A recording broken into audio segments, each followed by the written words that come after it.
Blink by Kevin Wayne Harris. Introduction.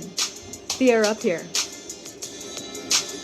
It feels like any other Monday in October in New York City. Baseball is in the air. I still get excited seeing that Jumbotron at Yankee Stadium light up from my co-op in the Grand Concourse in the Bronx. Tonight's doubleheader will be against our rival, the Boston Red Sox. Pops lived for those days. He would get 2 hot dogs with onion sauce, 2 beers, and a pretzel. God, I miss him all the time. I know he is looking down on us fussing about how Jeter and A-Rod lost the first game. My old man was tough as nails, but he loved me, and he loved the Yankees. Love you, Pop. Only today is different. It's the last time I will be wearing this uniform as a New York City Bronx cop. I spent my whole career here. I never wanted to leave the Bronx for anything because I felt I owed it to the place that gave me everything. Who am I? My name is Joni Maureen Franconia. I am named after both my grandparents, who were both immigrants from Sicily. Suddenly, I heard a noise coming out of the living room. It sounds like my daughter Julie is fussing at her twin brothers Jerry and John about them wrestling in the living room, pretending like they are on Monday Night Raw. They are not listening to their big sister as usual. I says, break it up before I get my shoe. They stand at attention. Now go upstairs and get dressed. Yes, ma'am. Thanks, Mom. They are just being them. You know your brothers. I do. I am looking forward to heading back to LA. Why would you say that, Julie? They love you. I know. I love them too. I just like being in my own space. I understand, honey. Always remember not to drift too far with your alone time. Family is all we have. Yes, Mama. I asked Commissioner-elect Adair if I could have the ceremony outside of Yankee Stadium instead of the traditional way, at the dugout. She agreed. Suddenly a car backfired. I ducked under the island in my kitchen. My husband, Charlie, runs down the steps half-dressed and grabs me. I'm having a meltdown, and he is the only one that can calm me down. He says to me, honey, it's okay, you're safe. Count back from 20 with me. I do. I began to relax as the numbers went down. Charlie, I am okay. I get back up to my feet and straighten up my uniform. I need some air. You want me to go with you? No. I need to do this alone. Make sure the boys are getting ready. The car will be here soon. Okay, babe. I get downstairs and my neighbors are clapping and cheering me on, telling me about a job well done. Funny, if they only saw me a few minutes ago, they may not be cheering after all.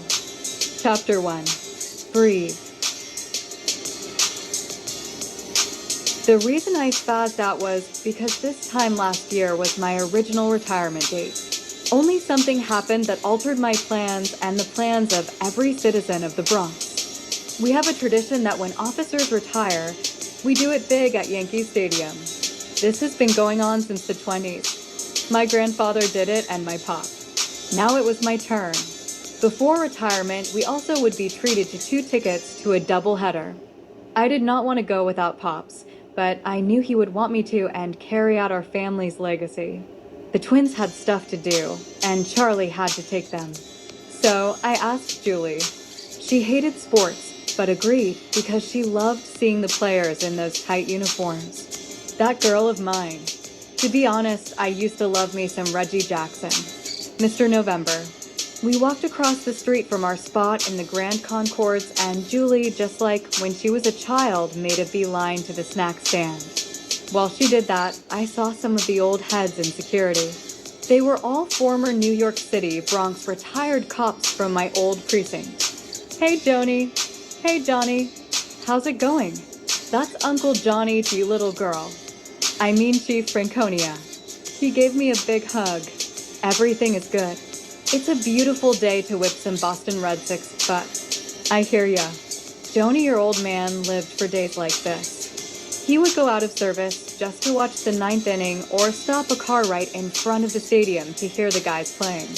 He loved the Yankees. Yes, he did. He taught me everything I know about being a beat cop and the pride that came with wearing a uniform. I remember. I miss him all the time. Me too.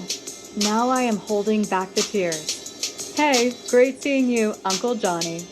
I have to go and find Julie. See you, Joni. Congrats on your retirement. Thanks. I'm calling Julie, and that girl has put me on Do Not Disturb. That burns my biscuit all the time. I see Missy around the batting cage with some boy all in his face giggling and stuff. I have half a mind to go and embarrass her tale, but no. What would Mom do? Mom would have snatched a knot out of me and said I was unladylike and took me home. I'm not Mom. I will give her a pass for now. Mom died when I was 9 years old. I can't remember her face anymore, just the smell of pasta around the house. She would make enough for the whole street. She said when she was in Sicily, her mom made sure all the kids would get one meal from her every day. Times were tough back then. After she died, Pop never remarried. He said he did not want no stranger to raise his girls. He raised me and my sister Gladys by himself. Julie is in my view. The game is about to start. We stand for the Pledge of Allegiance. Afterwards, the umpire says, please remain standing for Assistant Chief Joni Maureen Franconia as she will be retiring from the New York City Police Department tomorrow. The crowd went crazy. The camera put me on the Jumbotron. Then Bono from U2 sang I Did It My Way. That was Mom's favorite song. That was it. I went all Niagara Falls in tears. I was missing Pops. And today is my last full day as a cop. The only job I have ever had. I gave this city 35 years of my life. The greatest place in the world. As I take my seat, the umpire yells, play ball. I wiped my face and began to plow into this glizzy, as the kids say nowadays. I have a Nathan's hot dog with relish and hot mustard. Chapter 2. The Bronx Spirit. I hear buzzing. Sounds like propellers swirling. I can't see where it's coming from. Oh, there it is above the Jumbotron. It's a drone. I'm thinking, how neat is that? The Yankees are stepping up their game. Then it happened. Before I could blink. In that split second, the drone launched what appeared to be 2 air-to-ground missiles at the dugout. The aftershock blew me and the other fans out of our seat. The dugout is gone. Yankee Stadium is on fire. Oh my God. Where is Julie? Where is my firstborn? This cannot be happening. Not another 911. Not in the Bronx. I started screaming frantically for Julie. Dead silence, I get no answer. I screamed again. Then Johnny called me. He said Julie is banged up Joni. I was ushering her back to her seat when some of the blast messed her up. Uncle Johnny, I am coming to you. No Joni. I mean Chief Franconia. You need to organize the security and get these people to safety and apply first aid. No, I can't. Joni, you have to. You're a cop. Now, do your job. I'll wait here until the EMTs show up for Julie. Now go. He is right. I was built for this. Hey you. I'm Chief Franconia.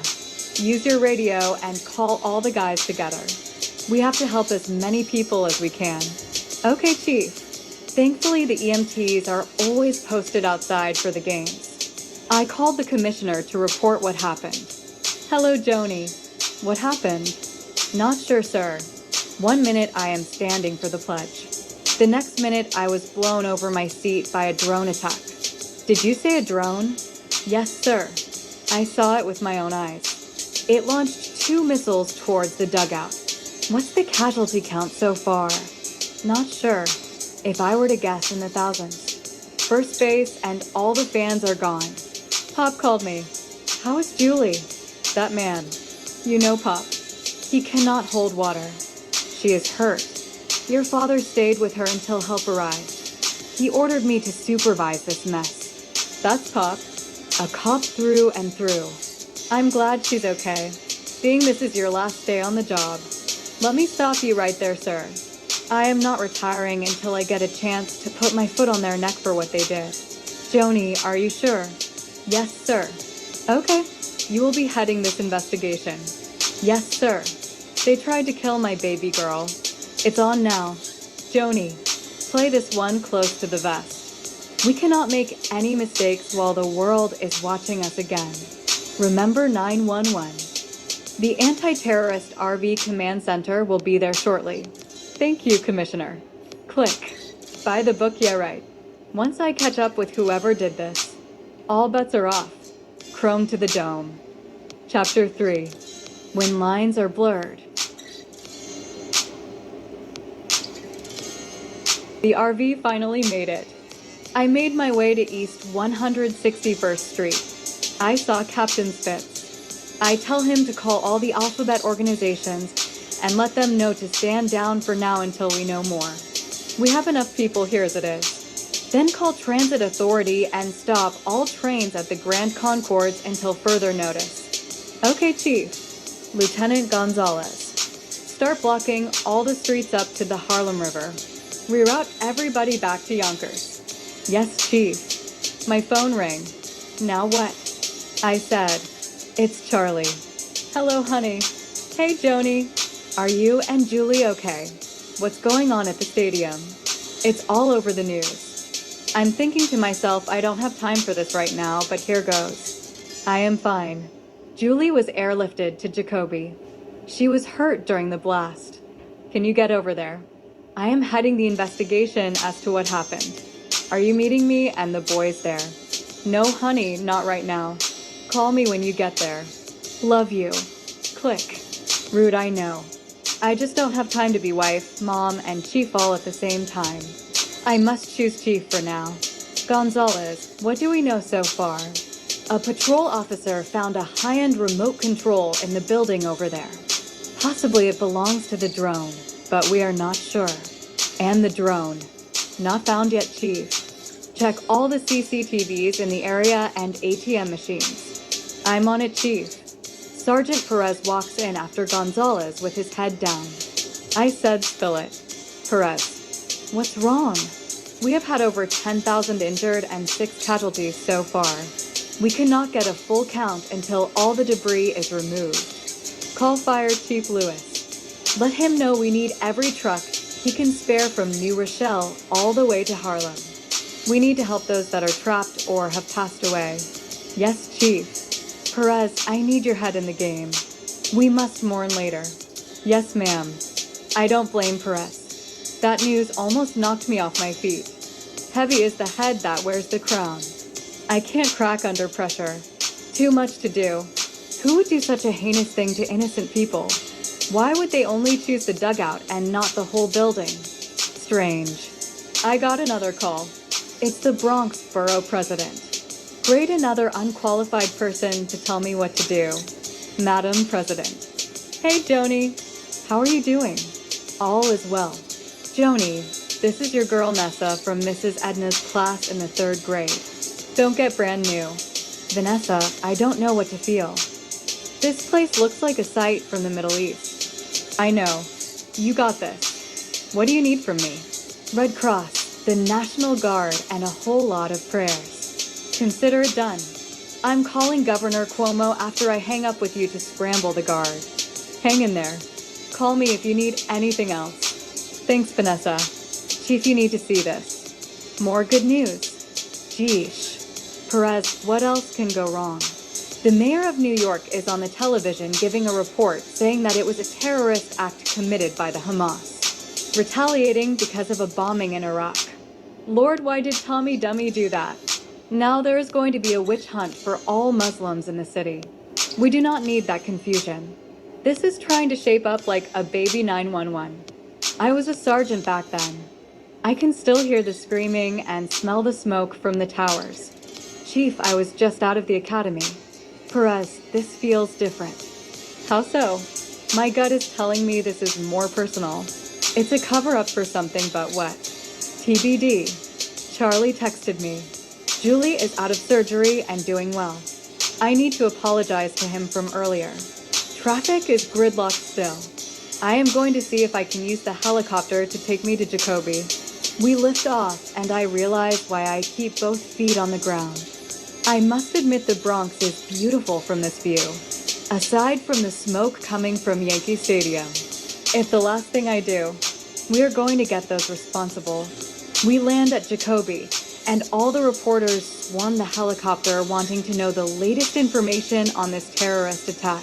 Chief, can you tell us where you are in the investigation? Hey, Barney. There is nothing to tell. Things are ongoing, and we are canvassing the area for the culprit. Mayor G said it was conducted by some Muslim hate group. Well, if that's what the mayor said, then there is no comment. Hey guys, cut me some slack. My daughter is laid up in there, and I want to see how she is doing. I will have a press conference in the morning. Now go and get some sleep. I know I need some. Okay, Chief. Chapter 4. Note to self. I go into the room and Uncle Johnny is still there right by Julie's side. I woke him up. Uncle Johnny, go home. Kiddo, you know I am as tough as nails. Don't let the frost on the roof fool you. I still got fire in the furnace. I hear ya. Have you called Aunt Viv? Yet? We got Julie from here. Okay, Joni, I know where I am not welcome, LOL. Uncle Johnny leaves out of the room, and I can hear him being fussed out by his wife. She was worried sick. Now I must deal with my husband. He looks like he is still on at least an 8. I am reciting Inner Peace in my head. Hey, honey. I gave him a kiss, and then I rubbed my baby girl's head. She is still knocked out from the surgery. Thank God. It could have been worse. Time to try something new. Charlie, I want to apologize for earlier. I was in the moment, and I had a lot of things being thrown at me at the same time. It's not an excuse to lash out at you. Charlie was shocked. He went down to a 2. If anyone knows me, apologies are not in my personality. Hey, I'm Italian. We are more aggressive than most. I'll make you a cake or some cannolis first. Charlie said he accepted my apology. I heard a but coming in. Babe, I want you to retire tomorrow as planned. I know the city is on fire, but you promised me and the kids that this was it. You don't know the Bronx, nothing else. You have given so much. I dropped my head in shock. It took me back for a minute. I thought Charlie knew me, but I see he does not. I sat down and paused for a minute as to not say anything harsh. I just got out of an argument. Honey, I love you and the kids more than anything, but this crime was committed on my watch in my city that I love. They almost killed our baby. I cannot let that slide. I need to finish this and go out on my own terms. Can we talk about this a little further tomorrow? I could really use a hug. I did not know until later that after 911, he was afraid that one day I would not make it back home. This triggered that feeling again. He just didn't know how to say it. He lived by a code that real men don't show their emotions. It made them look weak. We finally make it home. The twins greeted me as usual at the door. Immediately, their hands covered their noses. Can Mom get a hug? No, Mommy. You stink. What? The disrespect on this rock is criminal. We laugh. It has been a long day. Charlie, can you bring me up some hot chocolate with marshmallows? I am going up to take a shower. See you boys. Bye, Mom. They went back to playing Madden. I crawled my way to the bathroom and just sat on the floor. I was past the crying stage. So I thought, not quite at rage.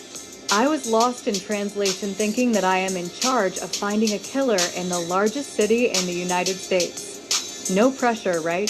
Charlie came into the bedroom and closed the door. He asked if I was all right. That was a loaded question. What does all right look like? I am not sure. I do know I cannot tell him the truth and break down. Because if I do, he will be on me like flies on poop. Honey, I am good.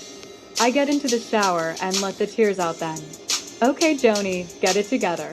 I gotta come out of the bathroom confident and sure about what to do next. I turn my phone off so we can get some rest. Chapter 5. Day 2. One pant's leg on at a time. I turn my phone back on. It started clucking like I won at the slots in Atlantic City. Julie left me a voice message. It was so encouraging. She thanked me for being her mom, and she loved me.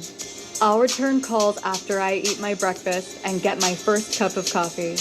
Unfortunately, I smell smoke. and the detectives are going crazy. I love Charlie, but the kitchen is not his area of expertise. Honey, is everything okay? Joni, I got this under control. Okay. Since he called me by my first name, I know he is still pissed from last night. You know me. Exit stage right. Time to check on the boys in the living room. Hey boys. Hey mom. You smell way better than last night. Thanks, Smell Patrol. Funny mom. I hear the garbage can is taking some abuse. The next thing I hear is, I am going to Angelo's to get us some breakfast. The door closes hard. Then the commissioner calls me again. Hello, sir. Good morning, Joni. How are you and Julie doing? I am good, and she is resting at the hospital. How is Uncle Johnny? He is tired, but okay. Ma got him still in his pajamas. He is on house arrest for now. That's Aunt Viv for you. When are you going back to the stadium? As soon as Charlie comes back from the store. The mayor is freaking out. He wants answers like yesterday. You tell that son of. Hold up, Giovanni. He is still our boss. Yes, sir. Let the mayor know it is not Hamas. It is someone else. And you have proof of this. No, sir, but my gut is telling me it's way more personal than that. Joni, I need proof before he changes his mind. Keep me posted. Yes, sir. Charlie finally makes it back with breakfast. We eat in silence the whole time. I don't want to ask what's wrong now in fear of what he might say. I must go back to the stadium. The phone rings. It's Gonzalez. He is outside waiting on me. Charlie, kids, I have to run. See you tonight. I will be late tonight. We have a lot of ground to cover today. Okay. I will check on Julie after I clean up this mess. Okay, honey. Love you. Love you too. Mom, you got deodorant on. Jokes. Boy, bye.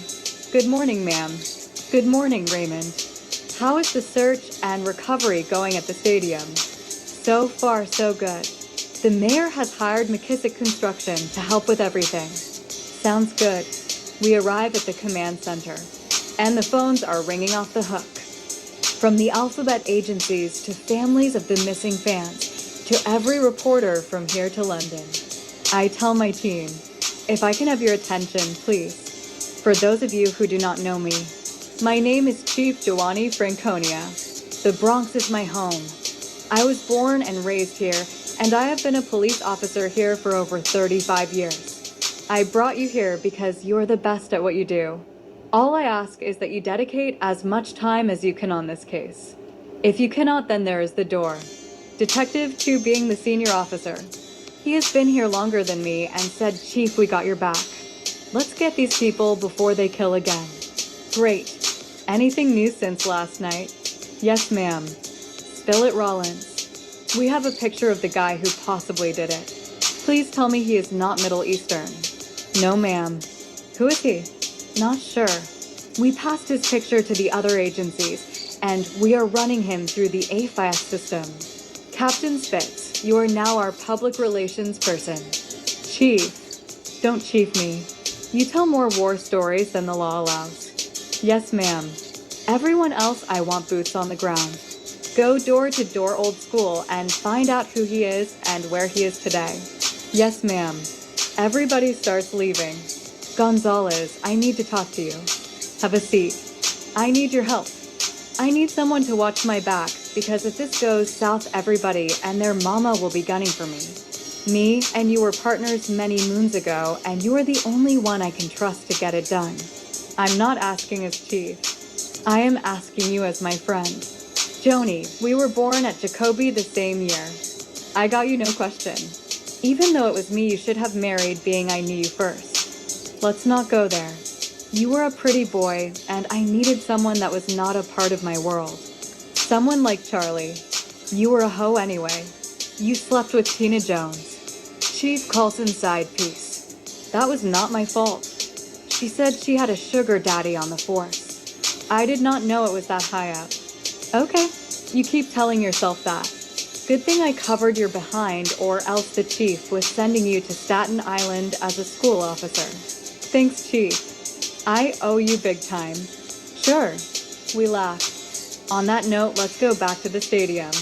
We are missing something. I can feel it in my gut. I walked over to what's left of first base hoping to find anything that could help me in this case. Gonzalez, you see anything? Yes, ma'am. Look at this. What is it? I am not sure. Let's take it to Doogie Howser at Police Central. Okay. While heading to Manhattan, I see I have missed a few calls from Julie and Charlie. That cannot be good. Who to call back first? Hello, Julie. Is everything okay? What's wrong? Mom, when are you coming home? Honey, it's not even lunchtime. I will be home later tonight. I am not coping with what happened. I just wanted to see you. I understand. I need you to do me a favor. I need you to hang in there until I get home. I need you to be strong just a little while longer. I can do it. Thanks, baby. Love you. Love you too. I call Charlie. He started in about my job again. Gonzalez is hearing our conversation. I said now is not a good time. Can we talk after my shift tonight? Yeah, sure if you come out to Long Island. I've packed a bag and I am going to stay with my mother until tomorrow. Gonzalez, can you pull over for a minute? Sure, boss. I hop out. What do you mean you have packed a bag? Are you leaving me and the kids? No. I need some space from everybody. This whole thing is overwhelming. I understand. I get back in the car and wouldn't you know Tears for Fears are playing on the radio. I must keep it together. I will process what just happened later. For now, let's get to the station. Chief, you okay? No, not really. I believe this situation has found some holes in my marriage that I thought were plugged up. Guess I was wrong. You know Charlie loves you, right? I believe that, but sometimes love is not enough. What you heard stays in the truck. You understand. Yes, ma'am. Let's keep the main thing, finding these killers. I wish Pop was here right now. I could really use a hug from him. Chapter 6. At a fork in the road. Charlie's story.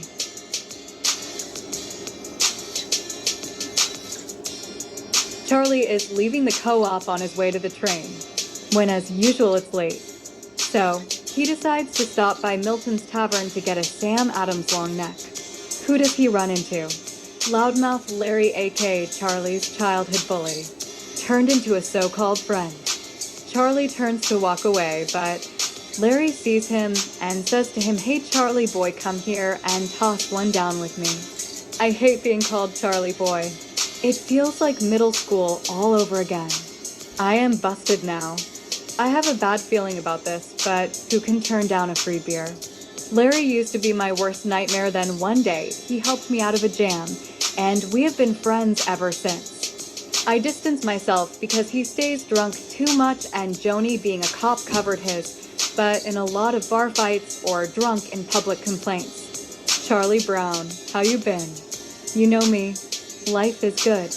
Life's not too good if you were out here on a school night at the bar with me. Charlie, come on, it's me, Loudmouth Larry. Tell me the truth. I walked out on Joannie. What for? Because. Because what? I am tired of playing second fiddle to the job and the kids. Okay, Larry. Say how you feel. Question. Was Joannie pregnant with Julie when you got married? No. Did someone put a gun to your head and force you to marry her? No. So then you chose this person and this life knowing she was a third-generation future Bronx cop and could turn into a workaholic like her old man. And said person that did not want kids early on in her career.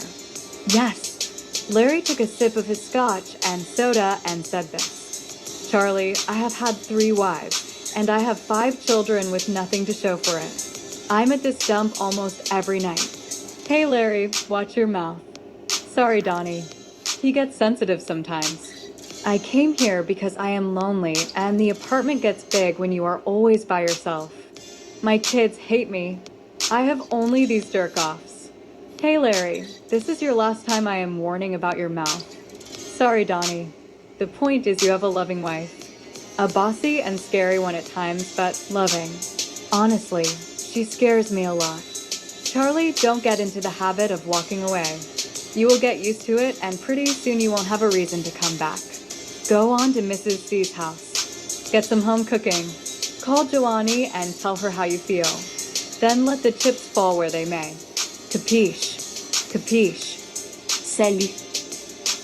I hear you, Larry.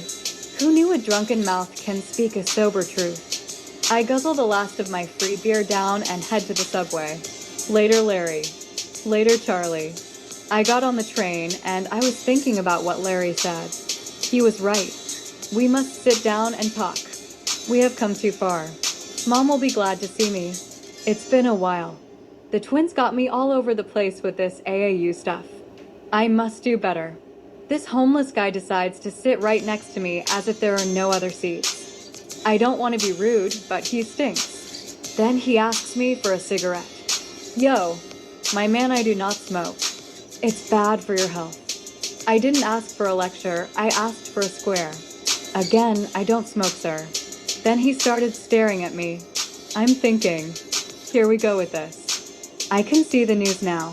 Chief of Police's husband beat down a homeless guy. News at 11. Then he says, don't I know you? I don't think so. I do. You are Charlie Franconia's son. You are little Charlie. Yes, sir. That's my father.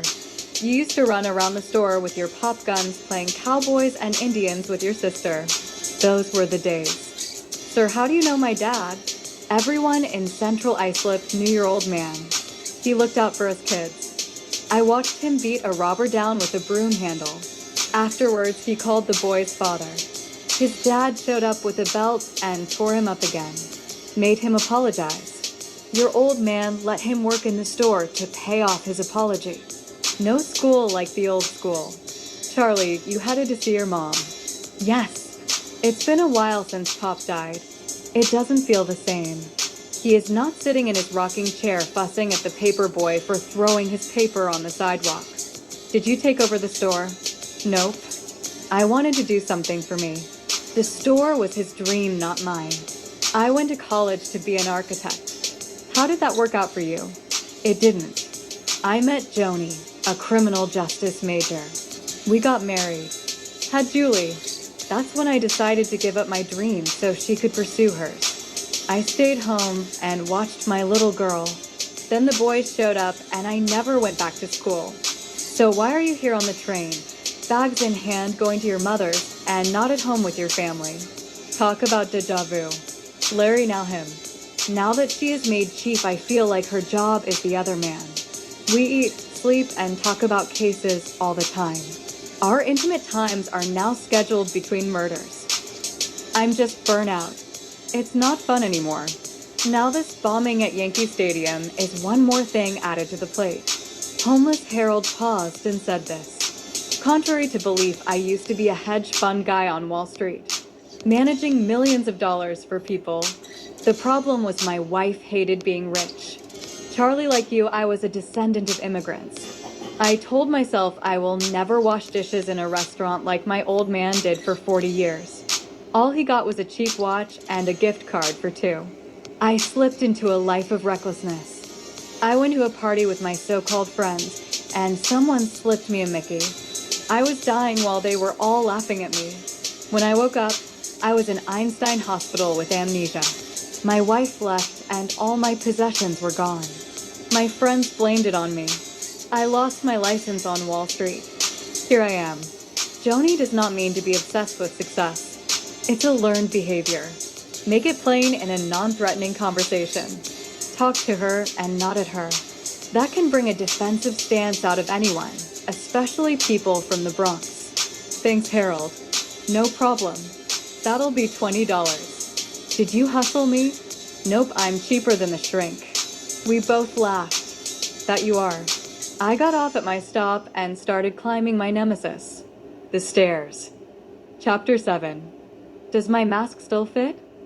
At the same time Charlie was having his thoughts, I started having mine as well. Must be that bond we have. I started to wonder if I was that bad of a wife where my husband packed his bags during a crisis and left. Was I starting to turn into my mother? Heaven forbid. Mom was something else. I loved her, but when she drank that Irish whiskey, she became someone else. The day she died still haunts me sometimes. Me and Gladys was playing Ring Around the Rosie with our dresses on from church. Pops let us go to the backyard while he was getting changed for work. Mom didn't go. I did not know Mom had started drinking while we were gone. She loved that Jameson single malt. They say love hides a multitude of faults. My dad must have loved like no other. Pop came out of their room, and she was on him like he fell into a hornet's nest. She kept messing with him, calling him names, and wanted the keys to the car. She was leaving with us. He would not give them to her. So, she slapped him. Pop never hit her, but this time he shoved her away from him. She stumbled and hit her head. I froze like a deer in the headlights. Pop said Joanie call 911. It was too late. Mom died. Internal Affairs ruled it an accident in lieu of self-defense. He didn't see it that way. Pop always thought he was her hero. He tried everything to stop her from drinking. I have learned a person has to want to stop more than you want them to. It drove me too. I hid behind a mask, not letting Charlie know what happened, and I did not fully love him like he deserved. That's why I hesitated on having children. I was afraid I was going to turn into my mom. I can no longer continue down that path. Not with Charlie. I have to change sooner than later. Chapter 8. Tutu Tango. I pulled up just before Charlie went into his mother's. Hey, what are you doing here? You said it was important. So, I stopped what I was doing and came here to see you. Joni, walk with me like the old days. Okay, Gonzalez, I am walking. Okay, Chief. Charlie, can I say something first? Sure. Honey, I want to apologize for taking you for granted. I didn't mean to, it just happened. Making my dad proud was driving me. I forgot about you and about us. After this is over, let's go to Atlantic City like we said. Charlie just stood there. Then he said, that's all he wanted was to matter. Charlie said this also. Honey, I want to go back to school and finish what I started. I said, great. As long as we do it together. We hugged and kissed. When are you coming home? Tomorrow. I promised Ma I would hang out with her and watch CNN. Pray for me. Joni, you want to come in and say hello? No. You have your time, and I will see you tomorrow. I got back in the truck. I say to Gonzalez, I almost lost it all because of this job. Let's wrap this foolishness up so I can retire. My husband means more to me than my badge. Chapter 9. Song singing and flower bringing. We finally got through traffic downtown. Doogie Hauser a.k.a. Gage Robinson, our IT guy, was doing his normal nerd stuff in the basement of Police Central. I guess his dad named him 12 Gage to toughen him up. Hey Doogie, I need your help. Chief, who is Doogie? I must be getting old. Never mind. Gage, I need you to look at this piece of metal. Gonzalez found this at the dugout. Gage immediately recognized it and spoke. This is a highly classified guiding beacon. How do you know that? I designed it last year with the FBI Cyber Division. It gives an air-to-ground attack drone a target to destroy. Explain the fact you designed it. Last year, I was invited to the farm to work on a new project that will eliminate mistakes when we are fighting terrorists in combat. We built a drone that could go undetected and launch 3 deadly missiles with pinpoint accuracy to the inches. The FBI stopped us from completing it and sent everyone home. Well, Doogie, somebody completed your work. It blew up parts of Yankee Stadium. Doogie starts freaking out saying it was all his fault. Gage, chill out. You did not know it was going to be used on Americans. Who recruited you? Special Agent Rodney Thumbtacks. He should know what's going on. Where can we find him? He has an office in the government building by the Jacob Javits Center. Thanks, Gage. You were a big help. I called the FBI, and we found out Thumbtacks was fired last year for possible illegal activities. I got his address, and it looked like we just missed him. Gonzalez put a bolo out on that traitor, and I am going to request we shut down all the bridges and tunnels in Manhattan.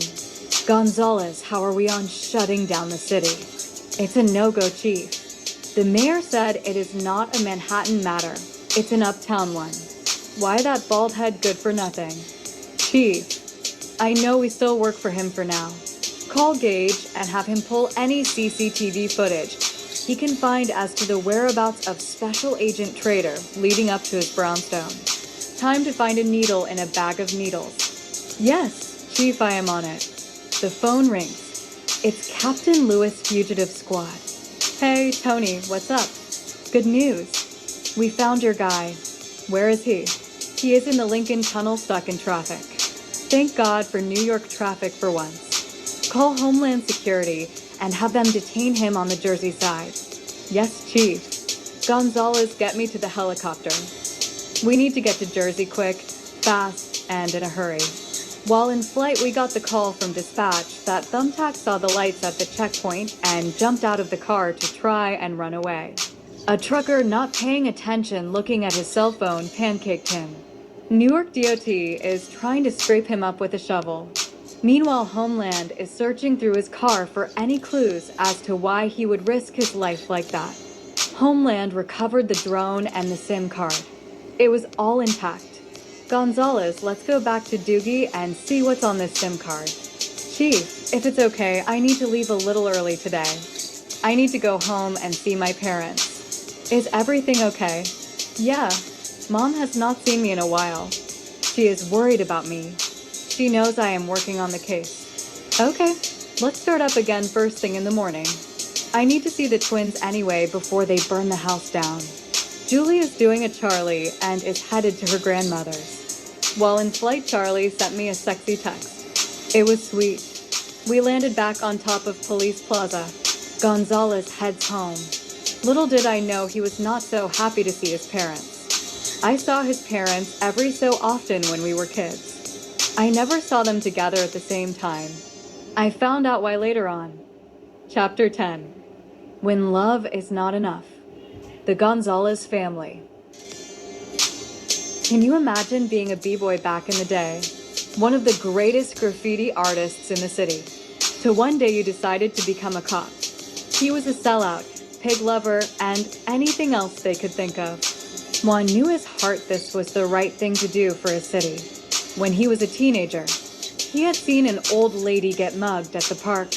That forever changed his life. The next day, he signed up for the Junior Officers Academy until he was old enough to fully join. The rest is history.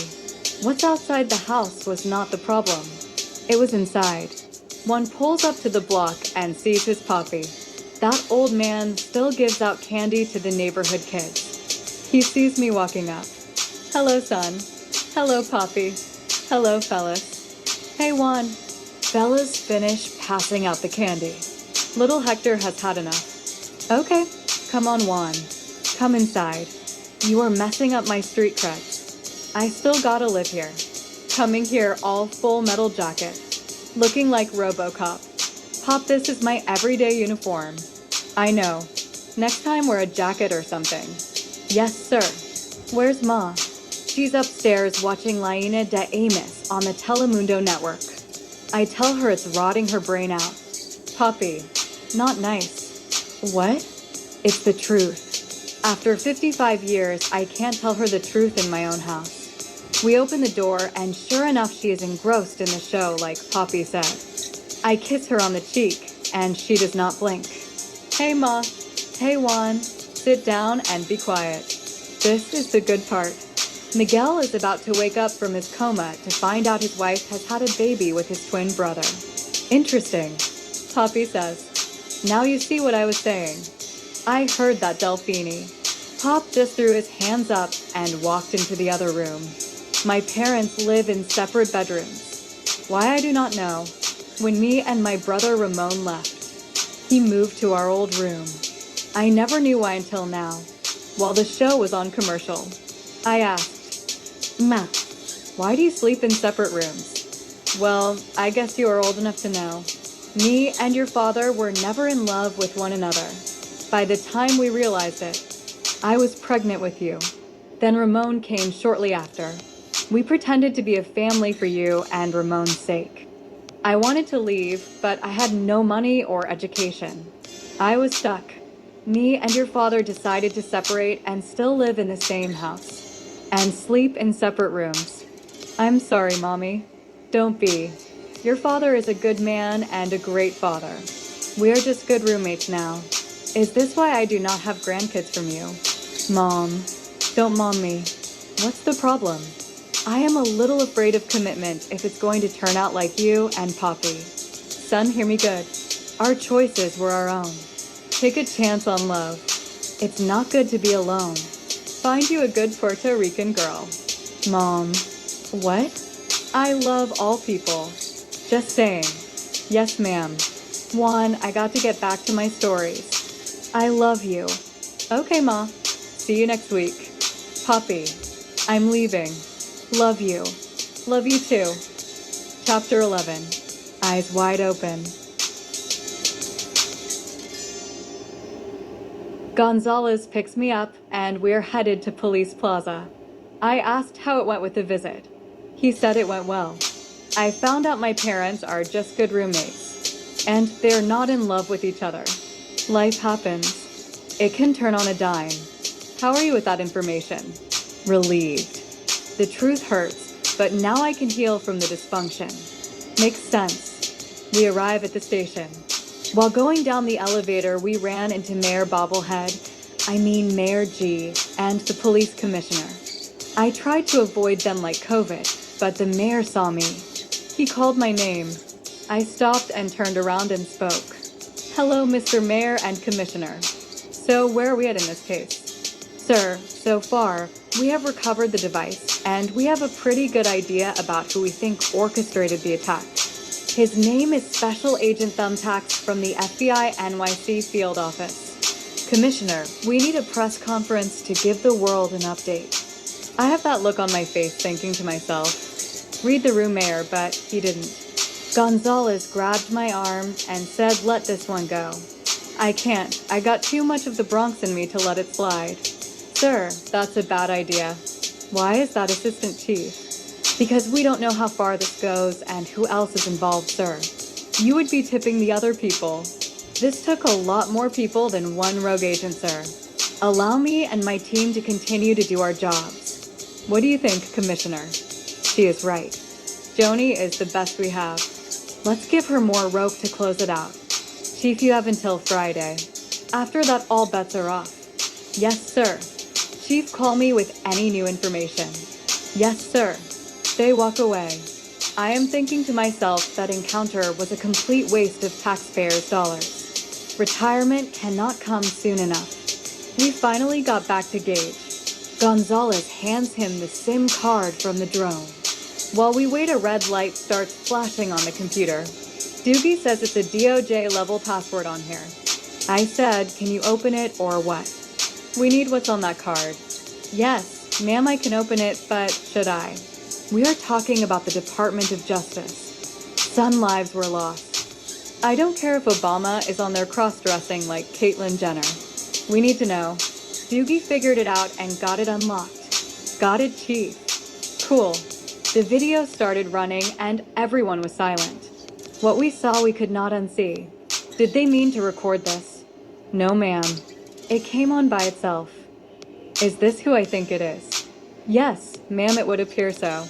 Chief, no way. He pinned my badge on me at the academy. He was my mentor. We were in the academy together. We go where the evidence takes us, correct? Yes, ma'am. Doogie, this is plutonium. Place it in the cloud and give me back the SIM card. You are not to share this with anyone. I mean no one. Okay, Chief. Gonzalez says. What now? Nothing until we can put the pieces together. We leave. We did not watch our six due to the shock of it all. The commissioner was eavesdropping on our conversation. Gonzalez and I headed back to the Bronx. Chief, don't say it. I already know what you are about to say. The question is why. I know someone who does. Who? My old sergeant. You can't go to him. We know where his loyalty will lie. I do. I hope it lies with the citizens of New York. Besides, he owes me one from that night at O'Kelly's. Time to cash in on that marker mafioso style. Chapter 11. To protect and serve. As we turn the corner, going down Gun Hill Road, I can remember my days playing in the backyard while my pops were downing those nasty Pabst Blue Ribbon beers, telling those old stories about being in the Korean War. He and Mr. Horowitz were thick as thieves. He loved my dad. Mr. H served in the Vietnam War. They bonded over their love for this country. However, this visit is a tough one. I must know the truth. The families of the lost need the truth. Hey, Mr. Johnny. Hey, Joni. Come and give your uncle a hug. How is Julie? She is good. Everyone is good. Hey, Gonzalez. Hey, Sarge. I'm retired, remember. Now it's just Johnny. Yes, sir. What brings you by? We are still trying to fit it all together. I told the FBI all I knew and what I saw. Well, something new has come up and I need your help. Come inside and sit a spell. We go inside. Mrs. V is always baking something. Smells good, Mrs. V. Hey, Joni. How are you? Good. How is your mother? She is well. Tell Beatrice I asked about her. Yes, ma'am. We sat down. My wife has Alzheimer and dementia. Thanks for not correcting her. It comes and goes. Right now, she is way back in time. She talks about your mother all the time. Now I have to do my job while holding back the tears of what was lost. Back to business. Joni, what did you get? Here is a video of the person responsible for the attack on the stadium. I rolled it. He did not blink for a minute and immediately got defensive. Is this some kind of joke or what? Did the Googlers from Silicon Valley put you up to this to frame my boy? No, sir. We found this footage on the man that controlled the drone. What did he say? He didn't. While trying to escape from the authorities, he was flattened by a semi in the Lincoln Tunnel yesterday. Geesh. You think he was nominated for an Oscar with that face of his? He knew something. Uncle Johnny, I am giving you one chance to come clean. Junior tells you everything, and I know he talked about this. I have not seen Junior in weeks. Honey, that's not true. Junior was here yesterday. I saw you two in the yard from the kitchen window. Thanks, V. Strike one. Sergeant Horowitz. Where is our fugitive? Joni.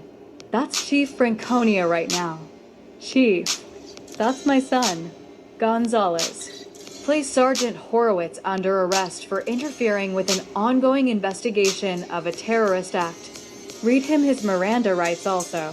Okay, Chief. I talked to him today. He said he needed to see some kid named Doogie Howser like the show. He knows we know. Let's get back to Manhattan. Chief, he did not mean to do it. He's a hothead. He got upset with Margaret Collins. You know the mayor's mistress. That one? Yes. He did all this over a piece of tail. That was not even his and almost cost me and my daughter's life. Shame on you, Johnny. If Pop were here, he would be so ashamed of you. That's my son. The people that died were someone's child also. Chapter 12. Looking at life through a dirty lens.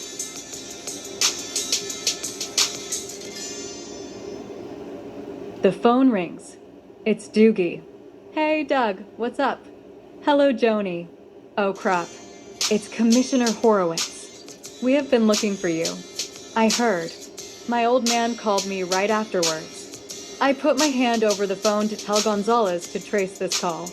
I forgot the commish wrote half the playbook with me. Joni, no need to trace the call. I'm going to tell you where we are. If you want to keep him in one piece, leave the cavalry behind, or Mr. 12 Gauge will be another casualty of war. Where are we meeting? Where we used to skip rocks across the Hudson River with our dads under the George Washington Bridge. You have 1 hour. The clock is ticking. Click. He hung up. Gonzalez, can we get a sniper on the George in less than an hour? Nope. SWAT is tied up in Queens with a hostage situation. It's just us then. Yep. What's the plan? There isn't one. He is one of us. He wrote it. Let's keep it close to the vest. Hit the lights, and hopefully we can cut through Manhattan traffic in enough time. Thinking to myself, what if I have to kill one of my best friends? We grew up together. We went to the academy together, and now this. What happened to my old partner? We walk up and Gage is in zip ties sitting on the ground. He looks like he has been interrogated, but okay. Hey Doogie, you okay? I'm okay. I need to pee, but I am just great. We're going to get you out of this. Joni, stop right there. That's close enough. Lower your weapons and place them back in the holster. We can't do that. You can and you will, or Mr. Man will have a nice size hole in his head. Okay, JJ, no problem. What now? We are going to have a conversation as to why I did what I did. Let the kid go first. Grown folks talking. Then we can talk. The commish cuts his zip ties and Doogie runs to my truck. If you or Gonzalez make any sudden moves, I am going to empty my clip in your truck. Do you understand?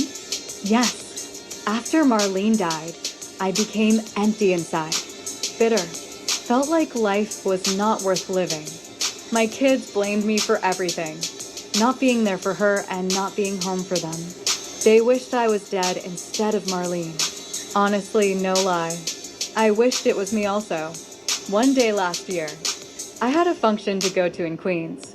Dress-up gig. I had to wear my dress police uniform type function. I was minding my own business, then suddenly Margaret sat beside me and offered to buy me a drink. I said sure. We talked for hours, and then we went outside onto the terrace. It was different. One thing led to another. We became more than friends. Life was good, so I thought. Out of the blue, she called and canceled our weekly dinner at Spinelli's on Fifth Avenue. I said no problem. It was odd to me. I looked at the boob tube, and she was on the arm of Mayor G at the grand opening of Krispy Kreme in Manhattan. I near about blew my stack. Pacing around with my gun in my hand, I started to go down there, but how could I? I am the police commissioner, not some deranged friend with benefits. I calmed down. I had a couple of glasses of Patron and went to sleep. I woke up and called Margaret looking for a logical explanation. She said she can't talk. She's not home. I said, are you at the mayor's house? She said, how did you know? Are you stalking me? I said no. Me and the whole world saw you on TV last night.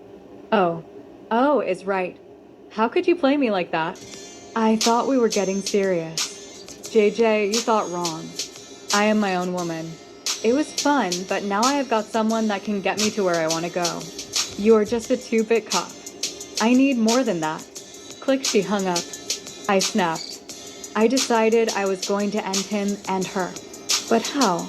Then it came to me. It needs to look like a terrorist attack like 911. I remembered I sent Doogie to the FBI drone school last year. Thumbtacks owed me a favor. I erased his arrest record from being drunk in the red light district. He set it up. The mayor being late, I missed him, but I got Margaret. How do a rational person respond to what was just said? JJ, you killed thousands of innocent people because a whore dumped you. Is that what you are telling us right now? Yes, and that makes sense to you. What can I say? I had a long moment.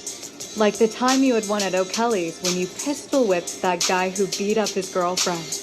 Who covered it for you? You did. JJ, that's different. People are dead and some are injured. Well, life happens. You win some, you lose some. Commissioner Horowitz, I am placing you under arrest for the terrorist attack on Yankee Stadium. Joni, I am not going to jail. That dog ain't going to hunt. JJ, you better kill me then. I am not letting you walk away into the sunset like a cowboy. Gonzalez forgot his training and freaked out because of what I said, called my name, and when I looked back, Commissioner Horowitz jumped into the Hudson River. I called for the divers, but they did not see any trace of him. The mayor, FBI, and the borough president fabricated a lie and did in fact blame it on the Middle East. The American people were not ready to hear that an FBI agent and a highly decorated police officer killed all those people. They sealed the case, and we signed an NDA. The mayor offered me the head position. I turned it down. I have lived a lie for far too long. Besides, Charlie means more to me than any old badge. So here we are back where it started. My retirement day. Julie wanted to talk to me. I said, okay. What's going on? You remember when I called you and asked you to come home? Baby, I was sorry about that. No, Mom, it's okay. After I hung up with you, I called Grandma. She asked me to come and see her so we could talk. I did. I took the train to Long Island. Don't be mad. I am not mad. How was your first train ride? It was smelly. At first, I was scared from what I heard on the news, but it was cool. People were talking and just so busy. Grandma was very helpful in sharing how she went through the trauma of being robbed at gunpoint with her mom over a loaf of bread. She told me times were hard during the Great Depression. She was scared, but her mom assured her that this fear would pass. That helped me out a lot. I just thought you should know. Okay, baby. I'm glad you got the help you needed. Wow, my little girl has grown up. Well, almost time to call it a retirement. All I see are clear skies and no drones in my view. Yankee Stadium is still under repair. A memorial picture will be at each entrance to remember those we lost. The Bronx will have to go on without me. Gonzalez got my old position as assistant chief. He has the watch moving forward. Charlie and I bought a house in Westchester County. We sold the co-op at the Grand Concourse. Julie was finally well enough to go back to LA. The twins are more busy since I am at home now. And Charlie finished up school and works for a big firm in Manhattan. Life is good. Pops, I did it. I finished what I started. The end.